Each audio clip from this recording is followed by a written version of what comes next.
Hi everyone, today is a perfume video that I was meaning to film for a while, and I was trying to mull over it in my head and really crystallize what it is that I want to convey in this video.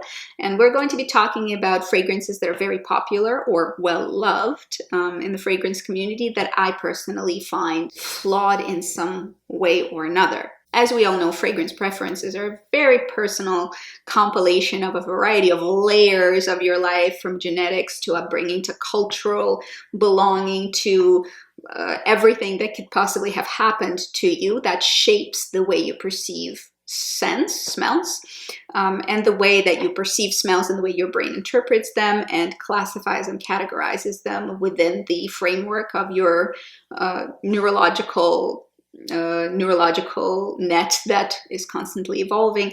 That's personal. That's different for everyone.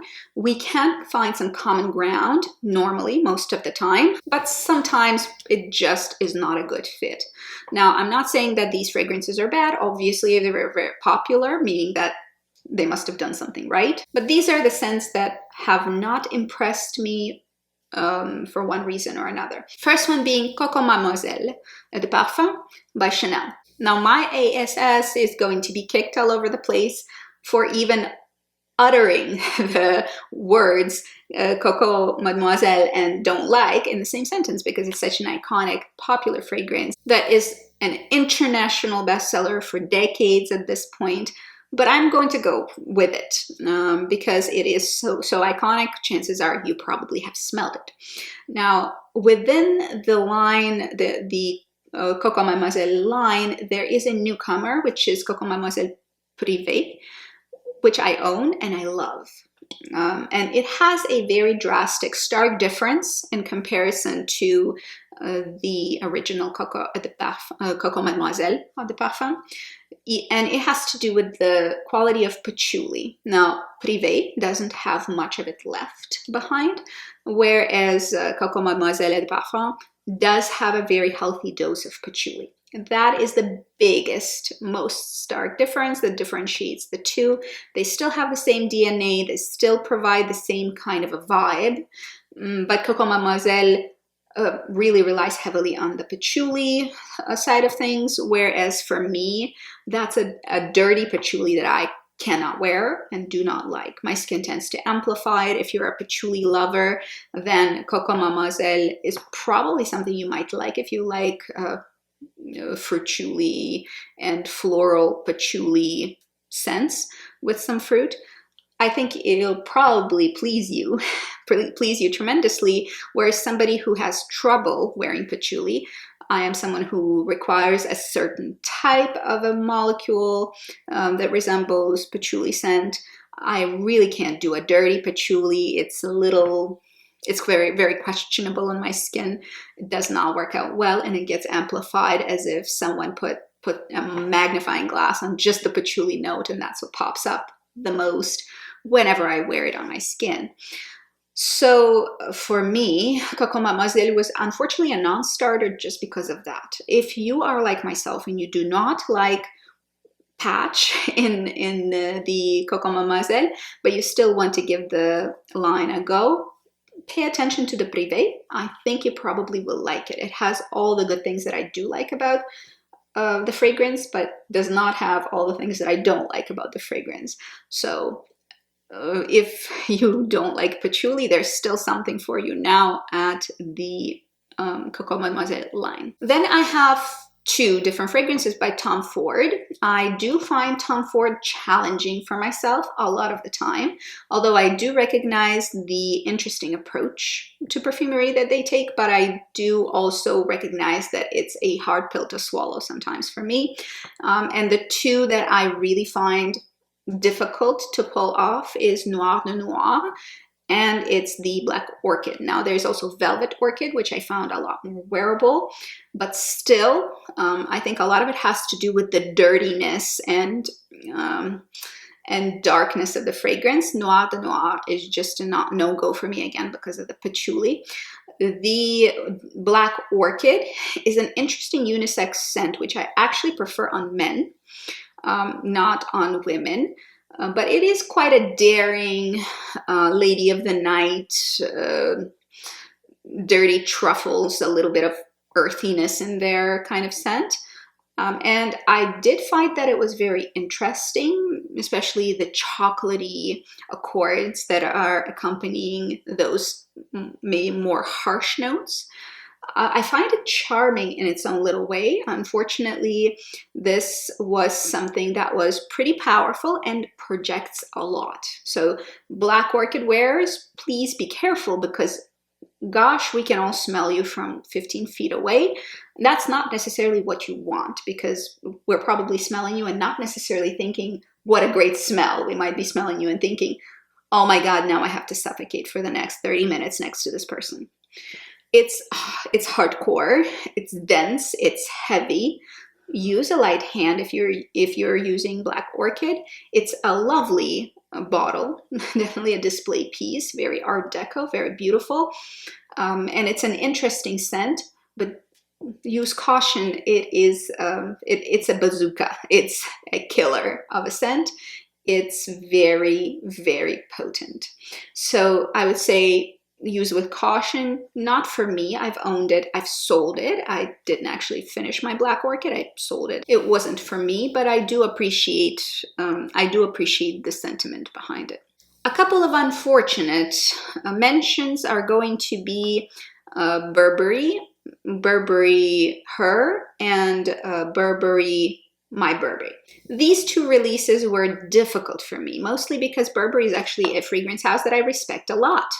I don't buy Burberry makeup, I don't buy Burberry clothing, I don't buy Burberry bags. None of the above appeal to me, but their fragrances I've always found very wearable. I found that they aim at the sort of mid-market, wearable, all things to all people, easy to pull off workhorses of a fragrance. And I found that although Burberry Her possibly could be classified as that, although I found that, in my opinion, the composition was inferior to most of what the House of Burberry has put out in the last couple of decades, I found it disappointing. It wasn't terrible, it was just disappointing. But when we're talking about My Burberry, is a fragrance I've actually owned and I finished a bottle of, and I will never buy again. That more has to do with the wet blanket sort of sensation. It's not like it smells like a wet blanket or a wet basement or whatever. I more mean that it is an odd combination of very heavy, dense vanillic notes and wet dewiness. There's a lot of floral in there. The sweet pea is really playing to the masses. But I do find that this contradiction, which I think was what the creators of the fragrance were going for, the contradiction between heavy, sweet, weighty, and thick scent, and something springy, floral, lightweight, and dewy. I feel like those things are battling against each other in My Burberry, unfortunately, and not playing with each other.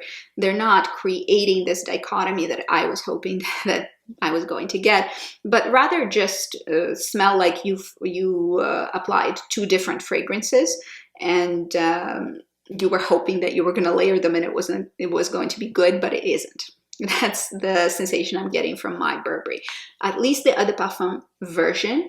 I think the My Burberry Black is quite different, and I do find that that My Burberry Eau de Toilette is a lot more tolerable because it is slightly more lightweight. So that's the sensation that I got from My Burberry. It's an odd feeling. I wouldn't say it's an unpleasant scent, but I would say it's confusing to me, and not in a good way. It's not surprising, it's just confusing. Like, what the hell is that? Kind of confusing. Finally, there's Armani C that seems to be extremely popular. I believe Cate Blanchett is the face of that scent, and I find it very, very syrupy. I also have Viva la Juicy by Juicy Couture, and this is not so much popular right now, but has been popular years ago in the dawn of YouTube, Juicy Couture Viva La Juicy was the thing to have. It was the perfume that you wanted if you were wearing pink and you were really young and you were teeny bopper, and all of that was true. The bottle came with a big bow with a plastic crystal on top. It was gaudy. It was everything that Juicy Couture is, and represented the brand, I thought, very well. Now, it was a very beloved fragrance. It was very, very popular, and I believe it still is largely resting on its laurels. It did very, very well in terms of sales. It has dropped off, obviously, in the last 10 years or so, but Juicy Couture Viva La Juicy wasn't ever anything that I could stomach, unfortunately, because it was everywhere. Why I say unfortunately, it's because it was just such a common scent. You can smell it on half the population of my age at the time, and it was a bit nauseating for my personal taste, especially for my personal taste back then. I'm much more tolerant of very sweet fragrances these days, but that wasn't always the case. I have gone, prior to my pregnancy years ago, I've gone through a period of time where I could not tolerate the gourmands, the sweet gourmands, the bakery scents, the chocolatey scents, anything that was dessert. I really didn't want to smell like that. So back when Juicy Couture was the thing, I have been in that phase. So I think it probably largely has to do with my dislike for very sweet fragrances in general, but this fruituli with floral undertones, that is pretty harmless, right? It's not anything that we would now smell and think is revolutionary. At the time, was one of the very, very sweet scents. It was like the little less sophisticated sister to something like Givenchy Haute Couture. So this one I can't quite grasp why I found it repulsive at the time, but it probably more had to do with my fragrance taste at the time. Right now, I don't find it repulsive anymore. I just find it not very interesting. But also time has passed and we have a lot more perfume history that was built upon itself, that has built upon itself since Viva La Juicy was, you know, the thing to have. Do you remember any scents that you find were either very popular and everybody liked, but you didn't, or are popular now and you find unpleasant or boring? Leave it down below. I'm curious to see. Well, first of all, what do you suppose are trendy scents right now that everybody loves? I can think of Black Opium as being one of them. Still, years after release, still a big favorite for people, I think because of the coffee note. For me, I actually like Black Opium. It's not my favorite scent by any stretch of the imagination, but I don't find I dislike it, so I didn't include it in this particular video. But leave it down below for me to read what you find very popular and not good, or simply something that is extremely popular but you don't like. I'm looking forward to reading about these. Put down the tea. I'll talk to you guys later. Have a good day. Good luck. Take care of yourselves. Take care of others. Good luck. Bye-bye.